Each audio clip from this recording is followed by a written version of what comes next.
Despite the fact that geocaching is a worldwide hobby and this COVID-19 pandemic has affected the world, there's no doubt about it.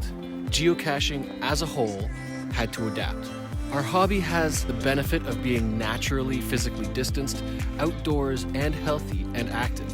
Yet still, we all had to adjust to new laws and regulations for the safety of ourselves and for our communities. We had to learn to trust and adhere to our regional health regulations, guidelines, and even our local reviewers who had to make some tough decisions. Everything from postponing live geocaching events, canceling mega events, to completely halting the publishing of all new geocache listings. But this is where our amazing hobby of geocaching could also shine. Being sure not to break any health regulations, any restrictions, it could still be possible to see friends from a distance, to go for a walk, for exercise, and to find geocaches. But with lingering concerns about the dangers of touching geocaches and being near crowds, there are still other ways to enjoy the adventure and exploration without touching anything. And that is earth caches, virtuals, and adventure labs. And the pandemic has brought out some really creative thinking, helping to bring out some new life to these experiences.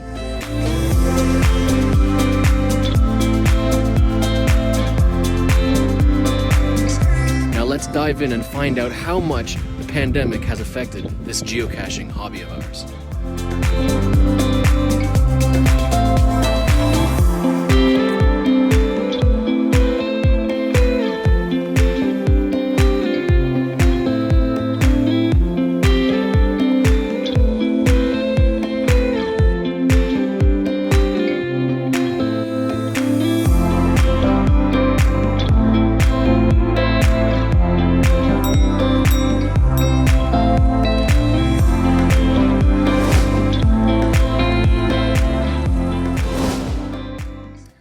So, earth caches are one of the best touchless geocaching experiences we can enjoy.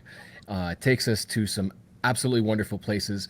And here with me, right over there, is Gary Lewis, aka the Geo Aware, the creator of earth caches. So, hello, Gary. Hey, Jeff. Thanks for inviting me. First off, since we have such a large worldwide audience, undoubtedly, there are quite a lot of people watching who are new to the hobby. So can you give a little bit of an explanation about what an earth cache is and how they differ from regular geocaches? So an earth cache is a special type of geocache that doesn't have a container. It is somewhat like a virtual geocache. The big difference is that it follows a theme, and the theme is that you are taken to a place to learn something about the planet. So when you visit an earth cache, you're there to see something about the planet and have to do a logging task that shows that you have learned something about the planet while you're there. So it could be anything from doing something like answering a question on a sign to doing an actual task with your hands. Exactly. So, you most of the time it is like counting something or measuring something, and we're not talking about stairs here. We're talking about how big is the fossils that you can see, or estimate the size of the stone that's in front of you, things like that. But they're always related to something to do about learning about the planet. Most of them are related to straight geology things, like this picture behind me.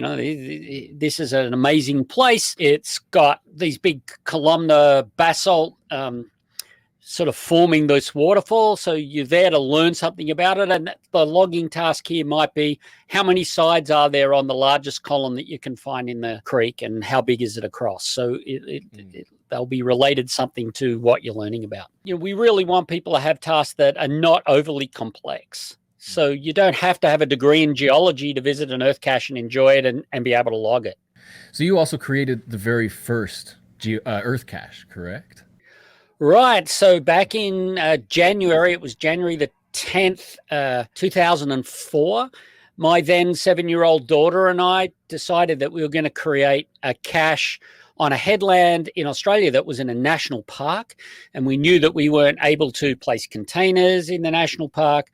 So we created this experience where people went and visited this headland, and they visited like 3 or 4 different places on the headland and learned something about what the rocks of that headland told us about what the environment was in the past. It happened to be a place that glaciers had been back in the Permian time, and there were fossils. So we created this. We spoke to the people in the national park about placing it. They were cool with it. So we placed it as a cache, and we called it an earth cache. And at the same time, we were talking with the Groundspeak folks about creating this new cache type. So that first one was placed in 2004. Then we placed the 2 in Colorado because I was actually working in Colorado, although I was an Australian. Then I placed 2 more in Australia. And the sort of thing was, let's place them and then see whether people like them was the sort of goal. And our plan was to have 500 within a year. They weren't owned by me. We just wanted other people to say, hey, this is cool. We'd like to create our own. We designed guidelines with the Groundspeak people and along with some national park people as well, because the national parks were really concerned at that stage about geocaches. So we developed rules with them, came up with rules that everyone was comfortable with, placed that. As I said, we were hoping we would have 500 in the first year, and we got over 1,500 in the first year. And then earth caching then exploded from then. Are any of those old ones, initial ones, still active and still being found?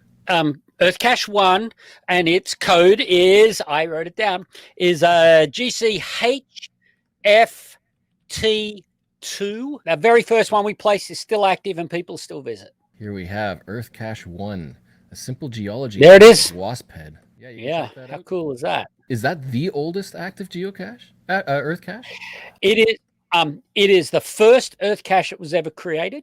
Now, there will be people who say, oh, it isn't the oldest, because some people had some virtual caches that they then converted to earth caches and they've been placed before. So a guy here in Maine, where I'm currently living, his geocaching name is Tat, T-A-T, claims that he has the oldest earth cache because he's got actually changed. So Earth Cache 1 was the very, very first earth cache, then a couple in Colorado, and then Earth Cache 2. So Earth Cache 2 wasn't the second. It was more like the 4th, I think. But you can see photos. It's a really cool place. There's igneous intrusions and big joints and fossils and beer bottles, obviously. Yeah. So what is it that you actually do for a living or for fun? What led you to creating these earth caches? So I'm a geologist by training and a school teacher by trade. And I got out of school teaching and worked in geology education, both in Australia, where I set up an education unit for the National Geological Survey. Then I moved to the United States and worked for the Geological Society of America. And that's where earth caching was born there. About 5 years ago, I left the Geological Society and wanted to get a job closer to home, which was in Maine. I worked for a not-for-profit in Maine. I run their sort of operations. But on the side, I run a geology education and outreach business where I run trips for people around the world to go and visit interesting places. Mostly have something to do with volcanoes. So we go to Hawaii, we go to Iceland, we go to Italy, but we also go to some other strange and wonderful places as well. We run those trips mainly for school teachers and college students. And then every 5 or 6 years, we run a trip specifically for geocaches. And the 2 places that we run trips to is to go geocaching on the active volcanoes in Hawaii, or we also run one to Iceland. Our next one is to Hawaii in January 2022. So COVID should be done and out and dusted by then. We had trips running for people in 2020 and 2019 that the 2020 trips were all transferred through to 2021. We've still got them up there in 2021. It'll depend on what happens with vaccine rollout, whether they run or not. Then we've got the 2022 ones that are already got people registered. People are desperate to get out and go and travel. And the one thing about our Geo Etc. trips is, I don't do it to make money, and therefore the cost of the trip's really, really affordable. If you're going to travel to Hawaii and you're a geocacher, then you can come with me and have a week, and all your accommodation and all your ground transport and all your breakfast. Most things are covered except your lunches and a couple of meals at night. And you get guided around. We go caching. We go looking at volcanoes. Currently, one is erupting. So it's awesome. And it's really not expensive. It's not in everybody's budget, I know, but if you're a traveler and you're a geocacher, what a better way to discover volcanoes but going with other geocachers. And we visit earth caches, some famous earth caches. We visit a whole pile of traditional caches. There's even webcam caches, and I don't think there's many of those left in the world, but there's 2 in Hawaii that we go and visit when we're there. They're dying off one by one. So yeah, you've got a little of information about how to do this all safely during the pandemic as well. The last thing we ever want to do is put anybody at risk. And being a scientist at heart, I follow the science. We follow all the guidelines. And we would never do anything that put people at risk. That said, I am pretty confident that by 2022, the world is going to be opening up. And as an indication of that, normally when we run a trip, we have a waiting list of about 40 people before we open it up to registration, and then the trip fills within a couple of weeks. For the trips to Hawaii in 2022, we have over 3,500 people. So the minute people realize that vaccines are coming and they'll be able to travel, those trips are going to fill like wildfire. In fact, the geocaching trip is already about half full of people. So they're definitely attractive. So you also led a team of geo-awares that were all around the globe. Can you describe this special group of reviewers and how they handle earth caches compared to other geocaches? Sure. So after me being the only reviewer for like 3 years, we sat down with the geocaching folks, and they came up with the idea of going and recruiting other volunteer reviewers. They were people who were already geocache reviewers to look after earth caches. And this team of geo-awares, they all have my name with letters after it, like GeoAware EU and GeoAware USA and HQ and et cetera. And they're people from all around the world who also have a passion for geology. And they became the special reviewers, and they're fantastic people, and they really help and guide people through to getting earth caches reviewed and published. I'm sad that I am no longer active in that, but sooner or later people retire and move on. But I'm still in touch with a lot of them. We're friends on Facebook, and I'm really, really proud of the legacy that they are continuing to leave with earth caches, because earth caches is how you learn about the earth when you're geocaching. And it's a whole lot of work. I can only imagine, because I think from what I know, earth cache reviews are much more strict than general geocaches. There's permissions and a whole lot of hoops that people have to go through in order to get an earth cache published. Right. And especially one of the beautiful things about an earth cache is you can put an earth cache inside a national park or a state park. You must get permission to do so.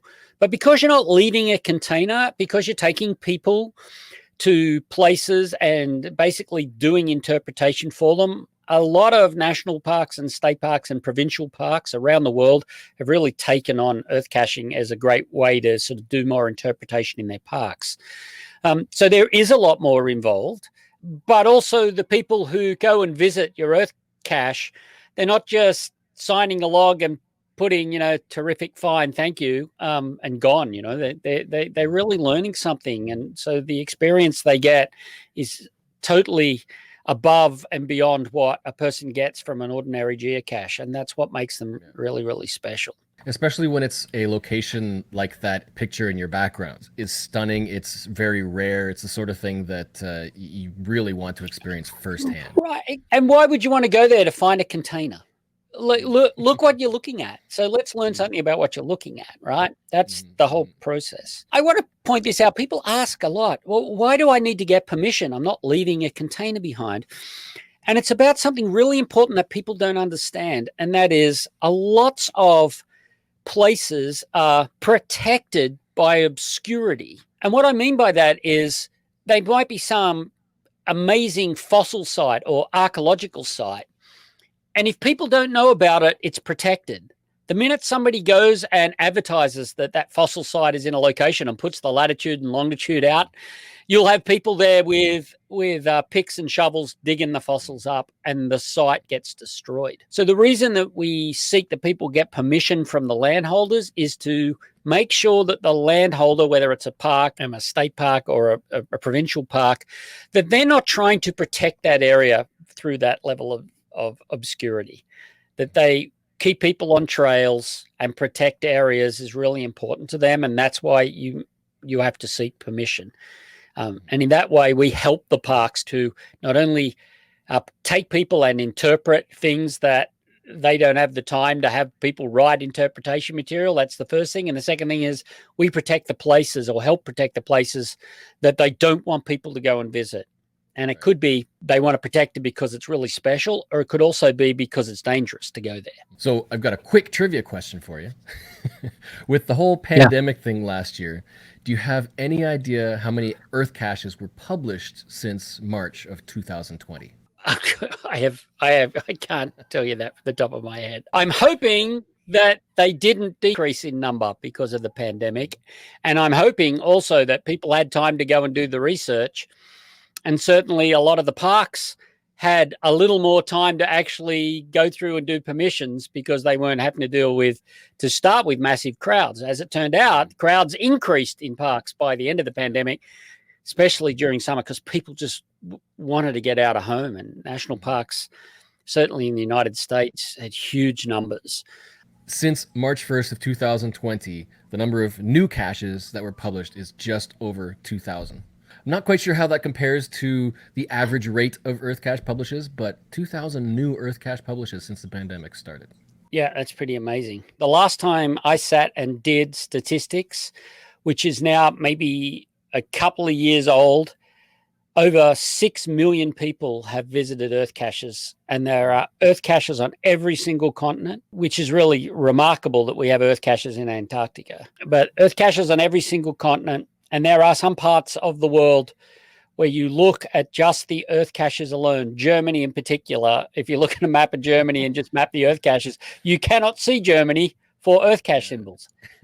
Really quite remarkable. Well, and that's another benefit of them, is that they're not physical, so there's no proximity concerns like there are with physical geocaches. There's not, but there are some topics that in Earth caches that you really will struggle to get approved.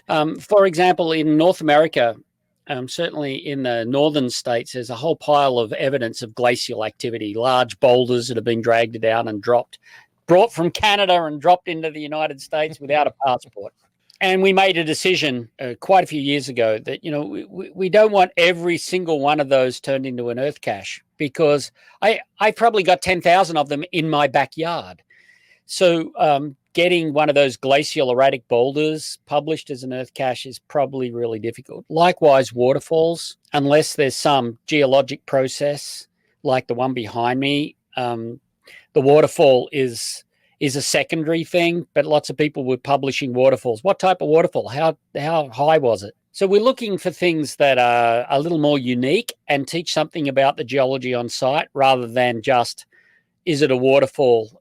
Is it a glacial valley? But that doesn't mean that people who are new at developing Earth caches couldn't find something really close to them to turn into an Earth cache. You don't need a geology degree to do it. You just need to find something that's unusual, go online and find out a little bit about it, write some notes and put it in. Make sure you got a logging task that's related to what people are looking at. And that kind of ties into my next question, which is, what advice would you give to somebody who's looking to publish an Earth cache? That's great. First thing I would really do is have a look at other Earth caches that have been published around you and see the sort of theme and the level of material that they've provided, and try to sort of duplicate the same sort of level. Make sure that your idea hasn't been done like within the Earth caches that are sort of close by, because I think it's really important that you're not trying to duplicate something that other people have done. But for example, if you want to do something about a cool waterfall and nobody else had done anything about a waterfall, I'd give it a go, as long as you were talking about the geology and not just the waterfall shape. Have a really good logging task that isn't counting the number of stairs or isn't just reading something from a sign, that actually has people observing something and making a comment about what they're observing. So you come up with an idea of what you want to show people, and then have a logging task that proves that they've seen what you wanted them to look at and have learned something from it. That's the key. And then work with your GeoAware Earth Cache reviewer. Work with them, go backwards and forwards with them to get it published. They're always delightful and helpful with people to get things published. So is there a place where people can go to research more about Earth caches and how to publish them, create them, that sort of thing? Sure. If you go to earthcache.org, which is a site that's administered by the Geological Society of America, you'll find more information in there about setting up an Earth cache and how to find one, how to get one published. But there's also ways to be rewarded for getting involved in Earth caching through earthcache.org. So there's a couple of different rewards you can get for collecting and publishing Earth caches.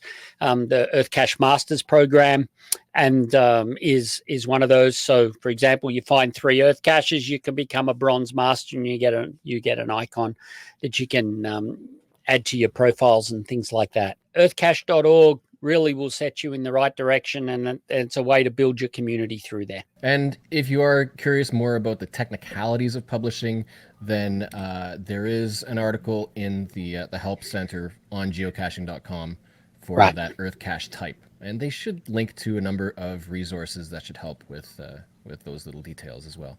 And as always, if you have any questions, you can always ask your local reviewer or Earth Cache reviewer, and then they'll be happy to help. So, do you have any final thoughts for people about handling Earth caches during the pandemic?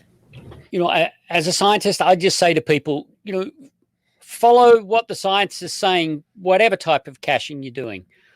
Please wear your mask if you're around any people, socially distance.